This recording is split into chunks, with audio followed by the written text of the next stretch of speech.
Pagdating niya sa baryo kung saan naninirahan ang mga magulang niya, bumungad sa kanya ang tatay niyang nababalot sa dugo. Wasak na rin ang kanilang tahanan at sa likod nito may nakatarak doong mahabang talibong at sibat. Halos hindi na rin yun makakilos, kaya lupaypay na lamang itong nakaupo malapit sa pinto ng bahay nila. Habang nasa ganoong estado ang kanyang ama, nanatili namang pinanghahawakan nito ang malapakong laki ng karayom na siyang pangunahing pinagmumulan ng tinatangan nitong kakayahan. Pagsilay naman ni Ermitanyong Rubio sa kalagayan ng mangkukulam niyang ama, agad naman niya itong nilapitan. Sa tulong ng tagapagmasid na anghel sa kanyang katawan, pinilit niya itong buhayin, ngunit naging bigo siya. Gaano man kasi kalakas ang tangan niyang karunungan, hindi yun sapat upang madaig niya ang sumpa ng kamatayan. Pagpatak naman ng bukang liwayway noong mismong araw, tuluyan na ngang pumanaw ang kanyang ama. Yung nanay at ang mga kapatid naman nito, nadatnan niya sa loob ng bahay nila, napugot na rin ang mga ulo. Sino man ang gumawa ng karumal-dumal na insidente, paniguradong may malalim na galit sa kanilang pamilya. Matapos masaksihan ni Tandang Rubio ang lahat, doon niya napagpasyahang pandayin ang katawan ng kanyang pamilya upang lumikha ng isang kakaibang nilalang. Isang nilalang na may kakayahang gawing ginto ang kanyang laman at pilak naman ang kanyang dugo. Sa mga baryo kung saan yon paroroon, magiging usap-usapan ang nilalang na yon. Lahat ng makakakita rito, hindi titigil hanggat hindi nalalapatan ng kanilang mga kamay ang balat ng nilalang. Sa bawat tahanan ding napapasok nito, magdudulot yon ng matinding sigalot kung saan uudyukan nito ang mga ordinaryong tao na magpatayan. Iisang misyon lang din ang ibinigay niya sa ginawa niyang nilalang, at yun ay walang iba kundi ang hanapin ang pumatay sa kanyang pamilya. Malakas ang kutob ni Ermitanyong Rubio na isa yung samahan ng mga antingero, gawa ng kung iisang antingero lang ang nangahas na pumatay sa mga ito, paniguradong babawian niyo ng buhay sa kapangyarihan pa lamang ng kanyang ina. Dagdag pa ng matanda na, inabot ng 3 buwan ang pagtatagpi-tagpi niya sa mga kaluluwa ng mga engkanto at elementong nakuha niya bago siya tuluyang makalikha ng isang nilalang na may malademonyong itsura. Paglalarawan ni Ermitanyong Rubio sa nilalang na yon, isa itong matabang lalaki na may maamong mukha kapag umaga, pero kapag sumasapit ang gabi, nagiging kamukha yun ng batibat na may mga pantal sa katawan. Samot-saring sakit sa balat ang makikita mo rito, kung saan sa pagtitig pa lamang, labis ka ng pandidirian. Subalit, kapag sinugatan ng nilalang na yon ang kanyang sarili, lahat ng nandidiri rito, bigla na lamang mahuhumaling sa mga ginto at pilak na babagsak sa paanan nito. Sa puntong masilayan nila ang ganoong kaganapan, wala na silang magagawa pa para talikuran ang matinding pagkaganid na mararamdaman nila. Pagtatapat pa ni Ermitanyong Rubio, likas na sa kanya noon pa ang gumawa ng mga nilalang nakakaiba. Sa tulong ng mga mutya at agimat na kanyang napapanday, nagagawa niyang posible ang lahat. Nabanggit din ito sa kanya na tumigil lamang yon sa paglikha ng ganoong uri ng nilalang noong mga panahong nagsimula na itong manaliksik ukol sa lokasyon ng punyal ng kanilang panday na ninuno. Sa loob ng ilang taon, maigi ang pag-aaral nito upang makibagay sa angka ng sinaunang panday. Bago pa man din magkaroon sila Leonor ng sakahan, malapit sa guhong simbahan, doon na namumugaran itong si Tandang Rubio. Sa katunayan, nagkaroon na rin siya roon ng pamilya Pero dahil sa ayaw nitong sumunod sa mga hangarin niya, napilitan siyang paslangin ang kanyang 5 taon at 6 na buwang anak. Yung asawa naman niya, inilibing niya ng buhay, alinsunod sa utos ng tagapagmasid na sumapi sa kanya. Bagaman may mga pagkakataong bumabalik ang kanyang dating ulirat, wala siyang magagawa kundi ang umiyak habang inaalala ang lahat ng masasayang alaala. Ayon kay Ermitanyong Rubio, na ang pagkamatay ng kanyang mag-ina ay ang nagbigay sa kanya ng matinding pighati at kahirapan sa buhay. Hindi niya kasi sukat akalaing siya ang magiging dahilan ng maagang pagwawakas ng buhay ng mga ito. Inakala rin niyang doon na magtatapos ang lahat, pero sa pagtagal pa ng kanilang pagsasama, nakita niya kung papaano pumanaw ang lahat ng mga taong naging malapit sa kanya, hanggang sa kalaunay napansin niyang wala na siyang nararamdamang emosyon. Magmula noon, malimit nang bumalik ang ulirat ni Ermitanyong Rubio sa kanyang sariling katawan. Ipinaubaya na rin niya yun sa anghel, gawa ng alam naman niyang wala na siyang magagawa para maituwid pa ang lahat ng mga naganap. Buong buhay din niya, naging sunod-sunuran siya sa pagnanais nito. Ni hindi na nga niya alam ang tama at mali, dahil lahat ng iniuutos nito sa kanya, sinusunod niya ng walang pag-aalangan. Ngunit, nang makilala niya itong si Leonor, doon nagbago ang lahat. Sa unang tingin niya pa lang rito, alam niyang yun na ang magpapalaya sa kanyang katawan. Inaasahan din niyang ito ang makakahanap sa espada ng tagapagmasid, at hindi nga siya nagkamali. Gayunpaman, dahil sa kataksilan nito, hindi niya nagawang mapalaya ang kanyang sarili mula sa kanilang kasunduan. Lubos itong ikinalulungkot ni Tandang Rubio, pero sa isip-isip niya, nababagay din yun sa kanya. Magmula kasi noong nakulong siya sa dimensyong yon, napagtanto niyang yun na ang kabayaran sa lahat ng kasamaang kanyang ginawa. Mariin din niyang inilahad, nakahanda na siya sa lahat, kaya wala nang dapat pang ipag-alala itong si Leonor. Nang marinig naman ni Leonor ang kwento ng buhay nito, nalaman niya kung gaano pala kasalimuot ang pinagdaanan ni Ermitanyong Rubio. Subalit sa kabila nun, hindi yun sapat para kaawaan niya ito. Alam niya kasing hindi daan ang mga nangyari sa matanda para ipagsawalang bahala niya ang lahat ng ginawa nitong masasama. Matapos naman itong mailahad ang mga bagay-bagay, nakumpirma ni Leonor na tunay nga talagang hindi niya ito kamag-anak. Makalipas pa ang ilang minuto nilang pag-uusap, minabuti naman niyang talikuran ng matanda habang inilalahad na bago niya yun papaslangin, sisiguraduhin niya munang kasama nito ang lahat ng kanyang mga opisyales. Dagdag pa niya na pagsusumikapan niyang mahuli ito sa lalong madaling panahon upang hindi na rin siya mamroblema. Pagkalahad naman niya ng mga katagang yon, agad naman siyang bumalik sa kanyang wisyo.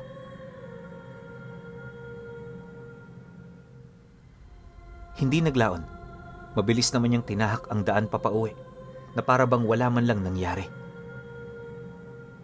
Sa paglipas pa ng mga araw, naging masaya naman ang kanyang tahanan. Naging magulo man doon buhat sa kanyang mga kapatid, di naman niya ito gaanong pinagtuunan ng pansin dahil sa iyo ng kauna-unahang pagkakataon na may nakasama siya rito. Upang masaya naman nilang mairaos ang mga araw, gumawa sila ng mga gawaing magpapaunlad sa kanyang mumunting tahanan. Ang kanilang unang proyekto roon ay yung daluyan ng tubig na gawa sa kawayan. Gumawa rin sila sa ilog ng mga lambat upang maipon nila ang mga ligaw na isdang napapadpad sa parting yon. Dahil sa pagsama sa kanya doon ng kanyang pamilya, pansamantala siyang naligaw ng landas. Ang ginagawa niya noong misyon, bahagyang naudlot dahil sa pagtuon niya ng pansin sa mga ordinaryong bagay. Lumipas pa ang 3 buwan. Nagulat na lamang noon si Leonor nang ilahad sa kanya ni Manoy Onong na patuloy pa rin gumagawa ng pagpapakalat ng salot ang ika-5 opisyal. Dagdag pa nito na, hindi na nagiging maganda ang lugar na pinagpupugaran ng mga ito dahil sa dami ng taong namamatay sa pambabarang. Matapos naman niyang marinig ang tungkol dito, agad naman niyang inilahad yon sa kanyang ama. Upang masiguro naman niyang ligtas ito kahit malayo siya, nagdesisyon siyang doon na muna yon sa bahay niya. Bago rin siya umalis, iniligpit niya ang lahat ng mapapanganib na gamit upang hindi mapahamak ang kanyang pamilya. Matapos naman niya yung gawin, di na rin siya nagtagal sa kanila. Sa kasagsagan naman ng kanyang paglalakbay patungong Legazpi, pilit niyang iniisip noon ang gagawin niyang parusa sa opisyal na sumalungat sa kasunduan nila. Humingi rin siya noon ng karagdagang gabay kay Ermitanyong Rubio upang mas mapadali ang paghuli niya rito. Alam kasi ni Leonor na hindi biro ang kapangyarihan nitong magbalik ng kahit na anong uri ng atake. Di niya rin kinalimutan ang kambal nito, gawa ng nasisiguro niya gumagabay din yon sa kapatid nitong kanyang puntirya. Kung sakalo ring magsanib puwersa ang dalawa, aminado siyang makakaramdam ng hirap dahil na rin sa kakambal nitong may kadalubhasaan sa larangan ng panggagamot. Upang matalo ang dalawang yon ng mas mabilis, kinakailangan niyang kumuha ng kaalaman sa taong humubog sa kakayahan ng mga ito.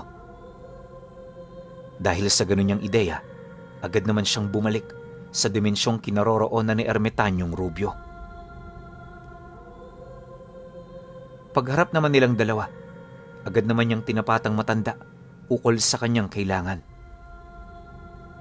Alam ni Leonor na hindi na yon makakapagmatigas pa dahil sa kumpas ng kanyang kamay, kaya niyang baguhin ang kabuuan ng lugar kung saan ito nakabilanggo. Nang marinig naman ng matanda ang kanyang sinabi, di naman ito maiwasang mapangiti habang sumasagot sa kanya ng, "Parang kailan lang mga matalik kayong magkakaibigan." Kakaiba talagang maglaro ang tadhana. Hindi mo malalaman ang mga mangyayari bukas. Matapos naman itong mailahad ng matanda, muli naman yung tinanong ni Leonor ukol sa kanyang pakay. Hindi na rin niya pinansin pa ang mga sinasabi nito, lalo na't malapit na silang dumating sa bayang pinagpupugaran ng mga ito. Dahil sa matinding pagmamalabis ni Leonor, napilitan na ring umamin ng Ermitanyo. Ayon dito, na ang susi sa lahat ng kahinaan ng kanyang mga opisyalis maliban kay Leonor ay ang sarili niyang dugo na ilalapat sa punyal. Sa pamamagitan ng dalawang bagay na yan, mababasag niya ang mga kasunduan sa bawat abilidad ng mga ito. Nang marinig naman niya ang sinabi ng matanda, sa kumpas ng kanyang kamay, lumapat dito ang dulo ng mga itim na baging na may matalas na parang kutsilyo. Dahan-dahan niyang bumaon sa tagiliran ng matanda, kasabay ng paghigop nito ng dugo. Pagkakuha naman niya ng sapat na dami, agad naman siya roong nagpaalam para hanapin na ang mga taong pakay niya. Kalahating oras pa ang dumaan, narating na nga niya ang bayan. Pagpasok niya sa sentro nito, agad naman niyang tinahak ang daan patungo sa may dalampasigan. Doon niya kasi naaamoy ang presensya ng mga manlalason, kaya yun ang una niyang sinundan. Nang marating niya ang pinakadulo nito, tumambad sa kanya ang 2 lumang bahay na may 3 matatandang lalaki na nag-iinuman sa labas. Sa unang tingin nakakalain mong isa yung mga pangkaraniwang tao. Pero ayon kay Leonor, mga manlalaso ng mga ito. Pagtunog naman ito sa kanyang presensya, dahan-dahan naman yung napatahimik, sabay baling ng paningin ito sa kinaroroonan niya. Nung mapansin niyang nasipat na siya ng mga matanda, agad naman siya roong lumapit habang kampante yung tinatanong na para bang wala siyang nalalaman. Hanggat maaari kasi, pinipili niyang magmaang-maangan upang hindi siya pagdudahan. Mga tiyo, pasensya na ho kayo pero may kilala ho ba kayo ritong Hilandro? Kaibigan niya kasi ako at balita ko sa bayan. Dito siya nakatira. Kukonti lang ang bahay dito. Kaya baka kako alam ninyo.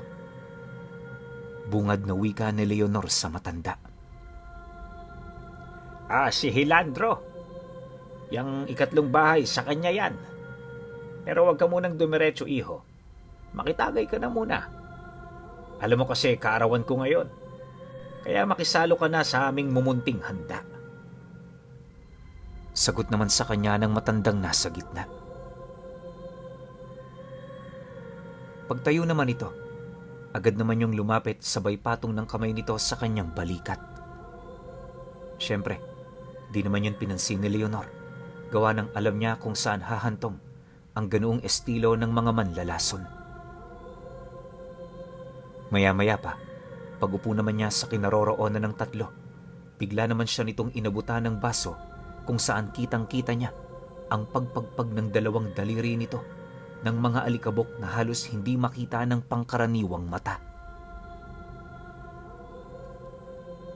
Ayon sa kanya, na kung hindi matalas ang kanyang paningin, uuwi talaga siyang may daladalang lason sa katawan.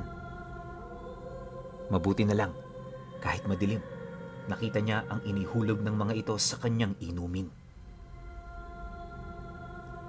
Pagkabot naman niya ng baso, agad naman niya itong inilapag sa mesa, sabay dakot ng garapong nakasilid sa kanyang bulsa. Naglalaman ito ng dugo ng ermitanyo na siya namang dahan-dahan niyang ipinatak sa alak.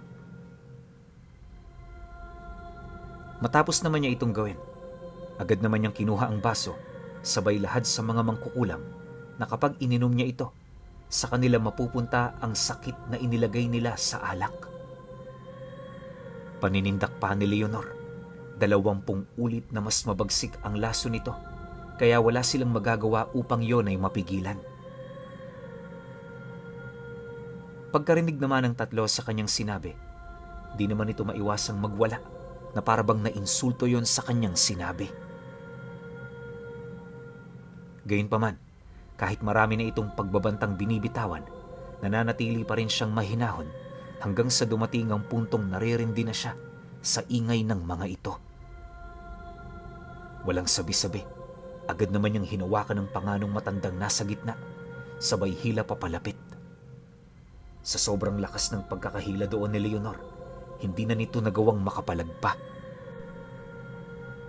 Halos masira na rin ang mesang nasa gitna nila, kaya yung dalawang kasama nito napatayo na at napaatras ng bahagya. Sinubukan pa nitong tulungan ng kasama nila sa pamamagitan ng pagtigalpo kay Leonor, pero lahat yon nawala ng saysay. Sa pamamagitan kasi ng sinaunang bakod at puder sa kanyang katawan, naging madali na lamang para dito na malusaw ang mga usal na pinakawala ng mga ito. Nang mapagtanto naman ng dalawang matanda na hindi siya basta-bastang binatilyo, napilitan na yung tumakbo papalayo. Hindi naglaon. Mabilis din namang tumahimik ang buong paligid, kaya inabisuhan niya yung matandang hawak-hawak niya na iwasan ng magsalita ng kung ano-ano. Dagdag pa ni Leonor na hindi naman niya ito sasaktan, basta ba'y mangako ito na susunod sa lahat ng kanyang gusto. Dagdag pa niya na wala naman siyang ibang hangad noong mga oras na yon, kundi malaman ng eksaktong kinaroroonan ng kanyang kaibigan.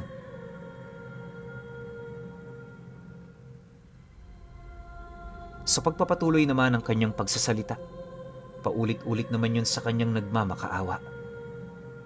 Nangako rin yung tutulong sa abot ng makakaya nito, basta ba'y siguraduhin lang niya na hindi niya yun papaslangin. Inamin din ng matanda, may 3 siyang anak na sa kanya lamang humihingi ng makakain sa pang-araw-araw. Kung sakali mang papaslangin siya ni Leonor, parang siya na rin ang pumatay sa mga anak nito. Dahil sa sinabi ng matandang yon, di naman niya maiwasang mapangisi habang bumubulong doon ng, "Hindi ako maaantig sa kwento mo, kaya wag mo nang subukan. Wala kang kaide-ideya, Manong, kung ilan ang katulad mong may pamilya ang napatay ko na." Parte ka lang ng maliit na sakripisyo, kaya tanggapin mo na. Dahil sa kanyang sinabi, mas lalo pang binalot ng matinding takot ang matanda. Sa halip na magmakaawa pa yun sa kanya, pinili na lamang nitong manahimik habang sumasang-ayon sa mga bagay na hangad niyang mangyari. Makalipas pa ang ilang minuto, matapos naman ang naging pag-uusap nila, agad naman niyang kinaladkad ang matanda sa bahay na itinuturo nito. Sa kanilang paglalakad, unti-unti naman niyang napapansin ang mga panauhing pa isa-isang lumalabas ng mga kubo. Noong una, inakala niyang makikiusyoso lang ang mga ito, pero pagsilay niya sa pagmumukha ng mga taong yon, napagtanto niyang hindi yun ordinaryo. Malayo rin yun sa pagiging manlalason at mangbabarang, kung kaya't doon niya na lamang mga aswang pala ang mga ito. Habang tumatagal ang kanilang paglalakad, mas lalo namang dumarami ang mga nilalang na yan, hanggang sa kalaunay makasilay na rin siya ng pangkat ng mga maranhig. Sa puntong yon, siya na mismo ang nagkumpirma na nagkakaisa nga ang kambal sa mga plano at kilos nitong ipinapatupad. Pagdating naman nila sa unahang bahagi ng sitio, doon na nga tumambad sa kanya ang dalawang dating opisyalis ni Ermitanyong Rubyo. Nakatayo yun sa tabi ng isang puno habang masayang nagmamasid sa kanya.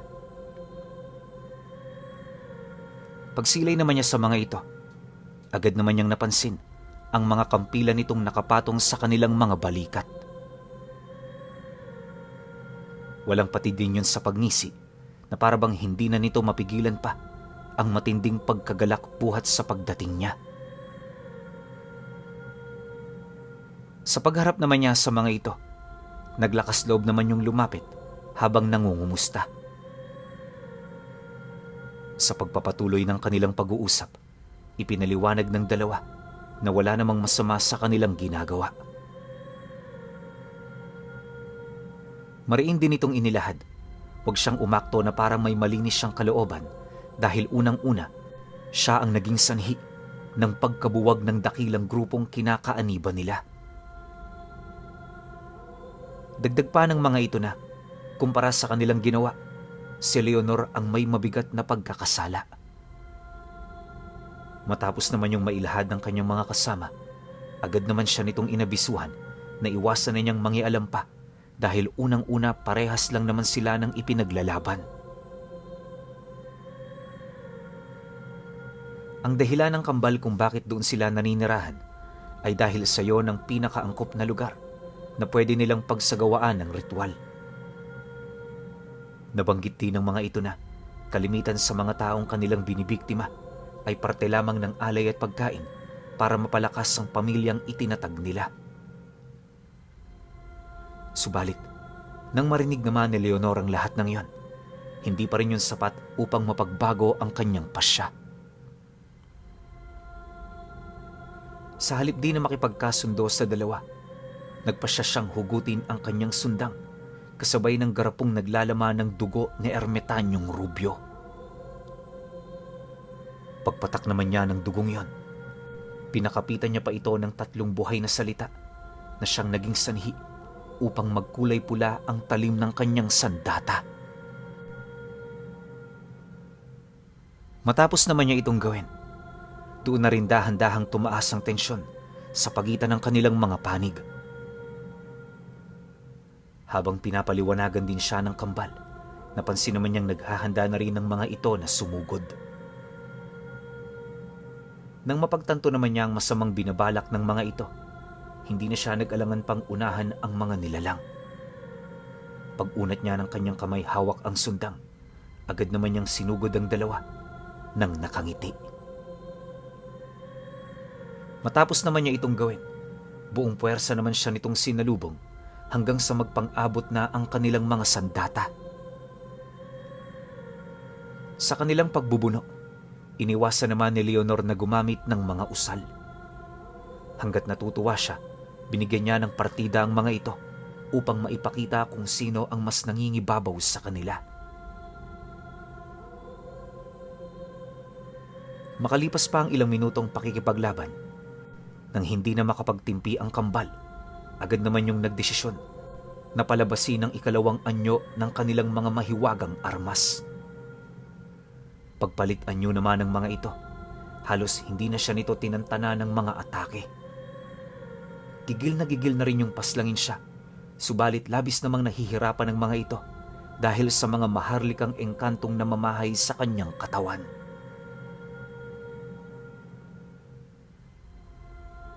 Hindi naglaon nang maisip naman niyang sukatin ang abilidad ng ikalimang opisyal. Gamit ang kanyang sundang, nagpakawala siya ng isang malakas na pag-atake na gumawa ng isang purong hangin na kasing talas ng patalim. Pagpakawala naman niya nito, nasipat naman niyang napangisi ang ikalima habang sumisigaw sa kanya ng, Nakakalimutan mo na ba? Ang atake ng katunggali ko, ang aking kapangyarihan. Walang silbi yan, sapagkat kayang-kaya ko yang ibalik sa'yo ng ilang ulit na mas malakas kumpara sa binitawan mo. Pagkalahad naman ng opisyal sa mga katagang yon, agad naman yung umihip ng mga usal sa kanyang kampilan, sabay higop sa ataking ginawa ni Leonor. Ngunit sa hindi malamang dahilan, habang pinipilit niya itong higupin, may kung anong bagay ang humarang sa kanya. Ilang segundo pa ang lumipas, nang mapagtanto naman itong hindi niya yun kayang ibalik, napilitan siyang yun ay ilagan na siya namang naging daan upang kumalas sa kanyang katawan ng kanan niyang bisig. Pagbagsak naman ito sa lupa, agad naman yung nilapitan ng kakambal nito na halos hindi makapaniwala sa mga nangyari. Walang sabi-sabi, sa tulong ng gabay ng sandata nito, agad naman itong ibinalik ang kumalas nitong braso. Pagdugtong naman niya rito, inabisuhan niya yung mag-ingat, gawa ng sa mga oras na yon, wala silang kaide-ideya sa kakayahan ni Leonor. Nang marinig naman niya ang usapan ng dalawa, agad naman niya itong sinugod habang sinisigawan ng mga ito na hindi pa tapos ang kanilang laban. Paglapit naman niya sa kinaroroonan ng kambal, buong puwersa naman niyang sinakmal ng kanyang kamay ang pagmumuka ng ikalimang opisyal. Pagdakip naman niya rito, mabilis naman niya itong kinaladkad hanggang sa tumama na ang katawan nito sa isang malaking puno. Nagdulot yun ng matinding pinsala sa katawan ng opisyal, gawa ng paghawak pa lamang ni Leonor sa mukha nito. Lahat ng bakod, puder at kalasag nito sa katawan ay kanya ng pinaglaho. Dahil sa abilidad na yon, nawala ng pangunahing depensa ang katunggali niya. Yun din ang naging daan para magtamo ito ng hindi masukat na pinsala na sa buong buhay nito, unang beses nitong maranasan. Pagbulwak naman ng dugo nito sa bibig, agad naman yung pinakawala ni Leonor upang ipagamot sa kakambal nito. Ang nais niya kasing mangyari noon, sagari ng abilidad ng dalawa hanggang sa wala na itong maipukol sa kanya. Sa oras din na umabot sila sa ganoong sitwasyon, nasisiguro niyang kusa na yung susuko sa kanya. Dumaan pa ang kalahating oras, nagpatuloy ang kanilang pagbubuno. Yung magkakambal, hindi na nakakangiti, dala ng matinding pagod na kasalukuyan nilang nararamdaman. Seryosong-seryoso na rin yun sa kanilang pakikipaglaban na parabang mismong buhay na nila ang nakataya. Nang mapansin naman ni Leonor ang aksyon ng mga ito, di naman niya maiwasang mapangiti. Sa isip-isip niya, nalalapit na ang pagtatapos ng pakikipaglaro niya. Ipinangako niya rin noon sa kanyang sarili na ang susunod na mga opisyal na kanyang mahuhuli ay seseryosohin na niya.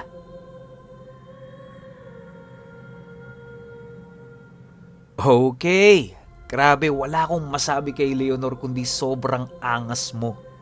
Angas mo, Leonor. Isipin niyo yun, ang dami niya ng pinataob pero hindi pa siya seryoso nun. Pero sa pagkakataong to, makikita na natin yung serious mode na Leonor. Kaya yung episode 14, paabang na lang ako, banatan kaagad natin yun. Yun lang. Salamat.